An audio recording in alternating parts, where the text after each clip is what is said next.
Assalamualaikum warahmatullahi wabarakatuh. Perkenalkan, nama saya Lila Hasana, NIM 2210201055 dari lokal 5 PAIC. Mempresentasikan tugas mata kuliah metode penelitian dengan dosen pengampu Ibu Messi Oktavia SPD MSI. Baiklah, di sini saya akan menjelaskan tentang skala pengukuran dan instrumen penelitian. Dalam penelitian kuantitatif, peneliti akan menggunakan instrumen untuk pengumpulan data. Sedangkan dalam penelitian kualitatif, naturalistik peneliti akan banyak menjadi instrumen. Karena dalam penelitian kualitatif, peneliti merupakan key instrumen. Nah, instrumen penelitian digunakan untuk mengukur nilai variabel yang diteliti. Dengan demikian, jumlah instrumen yang akan digunakan untuk penelitian akan tergantung pada jumlah variabel yang diteliti. Bila variabel penelitiannya 5, maka jumlah instrumen yang digunakan untuk penelitian juga 5. Instrumen penelitian sudah ada yang dibakukan, tetapi masih ada yang harus dibuat peneliti sendiri. Karena instrumen penelitian akan digunakan untuk melakukan pengukuran dengan tujuan penghasilan data kuantitatif yang akurat. Maka setiap instrumen harus mempunyai skala bermacam-macam. Skala pengukuran akan diberi pada halaman A. Macam-macam skala pengukuran. Skala pengukuran merupakan kesepakatan yang digunakan sebagai acuan untuk menentukan panjang pendeknya interval yang ada dalam alat ukur. Sehingga alat ukur tersebut bila digunakan dalam pengukuran akan menghasilkan data kuantitatif.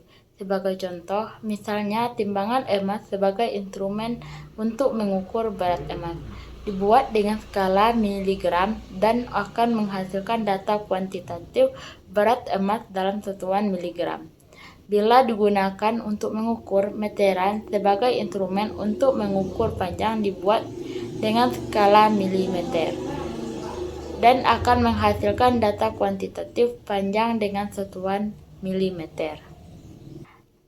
Ada beberapa skala sikap yang dapat digunakan untuk penelitian administrasi, pendidikan, dan sosial. Yang pertama ada skala Likert, yang kedua skala Guttman, yang ketiga rating scale, yang keempat semantik diferensial. Nah, kelima jenis ini digunakan dalam pengukuran akan mendapatkan data interval atau rasio. Skala Likert digunakan untuk mengukur sikap, pendapat, dan persepsi seorang atau sekelompok orang yang tentang fenomena sosial. Dalam penelitian, fenomena sosial ini telah ditetapkan secara spesifik oleh peneliti yang selanjutnya disebut dengan variabel penelitian. Yang kedua, skala Guttman. Skala pengukuran dengan tipe ini akan didapatkan jawaban yang tegas, yaitu iya, tidak, benar, salah, pernah, tidak pernah, positif, negatif, dan lain-lain. Yang ketiga, semantik diferensial. Nah, skala pengukuran yang berbentuk semantik diferensial ini dikembangkan oleh Osgood.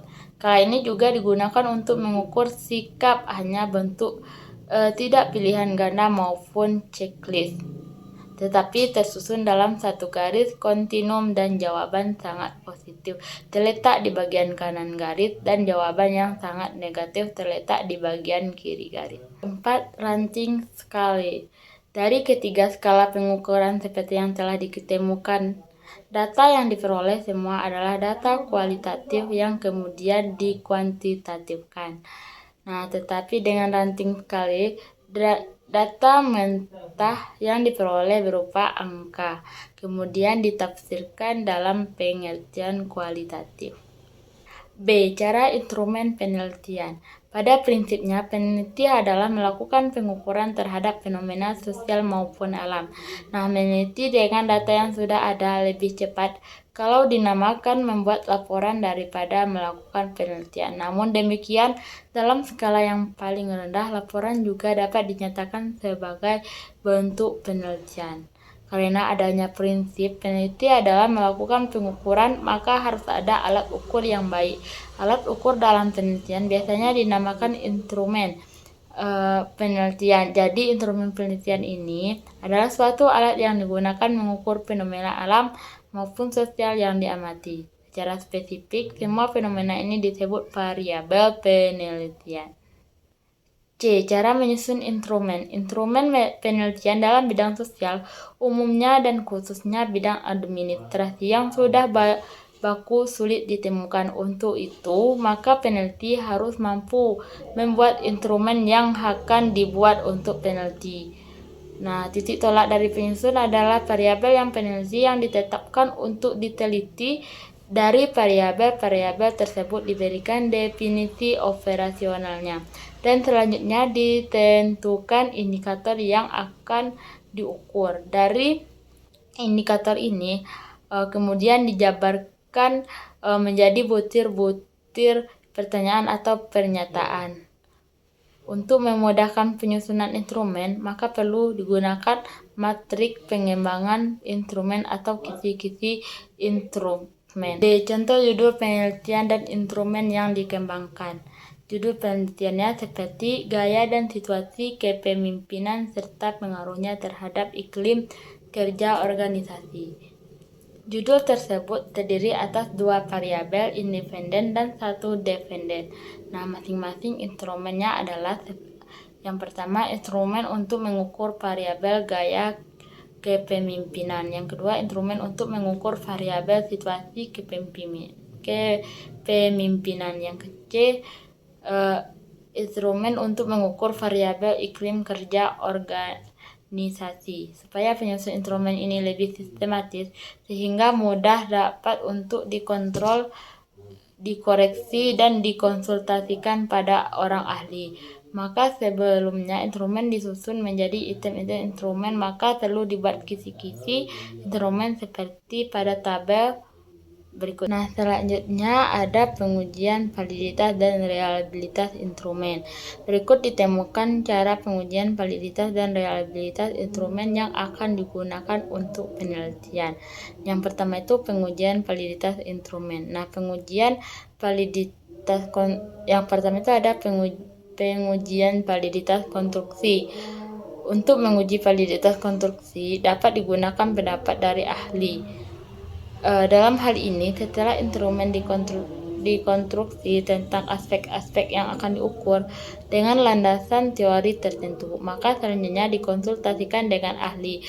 Para ahli diminta pendapat tentang instrumen yang telah disusun itu. Mungkin para ahli ini akan memberikan keputusan instrumen dapat digunakan tanpa adanya perbaikan, dan mungkin dirombak total. Jumlah tenaga ahli yang digunakan minimal 3 orang, dan umumnya ini mereka yang telah bergelar doktor sesuai dengan lingkup yang diteliti. Nah, yang kedua itu ada pengujian reliabilitas instrumen. Pengujian reliabilitas instrumen ini dapat dilakukan secara eksternal maupun internal. Secara eksternal, penguji dapat dilakukan secara test retest atau stability, equivalent, dan gabungan keduanya. Serta internal, reliabilitas instrumen dapat diuji dengan menganalisis konsistensi butir-butir yang ada pada instrumen dengan teknik tertentu. Itu saja penjelasan saya tentang skala pengukur dan instrumen penelitian. Jika terdapat kesalahan, saya mohon maaf. Wabillahi taufiq wal hidayah. Wassalamualaikum warahmatullahi wabarakatuh.